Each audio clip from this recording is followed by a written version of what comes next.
College இது BCom SP college. அங்கேயும் எனக்கு இந்த விளையாட்டு தொடர்ந்துச்சு, ஓவியம் தொடர்ந்துச்சு. ஹாக்கியில் நீங்கள் கல்லூரி பிளேயர் ஆனோம், அப்படியே வந்துச்சு. வெளியே வந்துட்டோம். பரீட்சை எழுதிட்டு வரோங்க. ஏன்னா எனக்கு என்னுடைய படிப்பை பற்றி எனக்கு தானே தெரியும். இப்போ ஒவ்வொருத்தனுக்கும் அவன் அனுமானம் இருக்கும். நம்ம வெளியே பேசிகிட்டு இருக்கோம் ஒழிய அவன் வந்து ஒரு இடம் போட்டு வச்சுருப்பான்ல, அது மாதிரி நான் இடம் போட்டு வச்சுருந்தேன். நான் பாஸ் பண்ண மாட்டேன்னு எனக்கு ஒரு ஒரு ஒரு சின்ன பயம் வந்துச்சு. நான் என்ன பண்ணேன், டக்குண்டு ரிசல்ட் வர அன்னைக்கு பரீட்சை முடித்து மத்தியானமே போய் எங்கள் அண்ணன் ஒருத்தவங்க பெரிய மில்லு வச்சுருந்தாங்க, அரிசி மில்லு.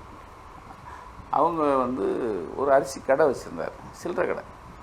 சில்லறை வியாபாரம் வந்து ஒரு சின்ன கடை வைத்தின்னு சொல்லி அது சில்லறை வியாபாரம் வச்சுருப்பாங்க. மில்லு வச்சுருக்கவங்க எல்லாருமே சில்லறை கடை வச்சுருப்பாங்க, சில்லறை வியாபார கடை.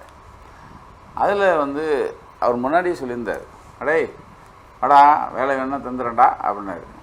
ஜெயபிரகாஷ் நான் பேர்.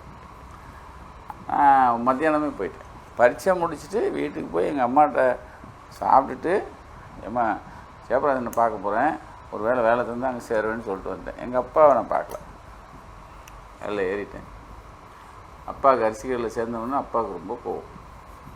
ஏன்னா அவருடைய அதிகபட்ச ஆசையே அவங்க அலுவலகம் ஹைவேஸ் இருக்குல்ல, அதில் வர அந்த ஏஇடி இவங்கெல்லாம் வருவாங்க இல்லையா, அவங்ககிட்ட சொல்லி இவனை ஒரு கிளார்க்காவது ஆக்கிடணும்னு ரொம்ப திட்டமிட்டார். Road inspector, clerk, clerical job ஏதாவது ஒன்று அங்கேயே சேர்த்துடணும் அப்படின்னு சொல்லி ரொம்ப ஆசைப்பட்டார்.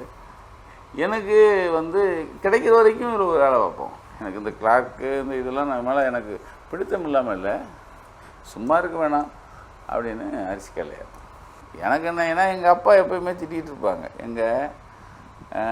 வேலைக்கு போச்சோன்னா பாரு அரிசிகளில் போய் வேலை பார்க்குறான் அதாகுதாங்கன்னு திட்டிகிட்டே இருப்பார்.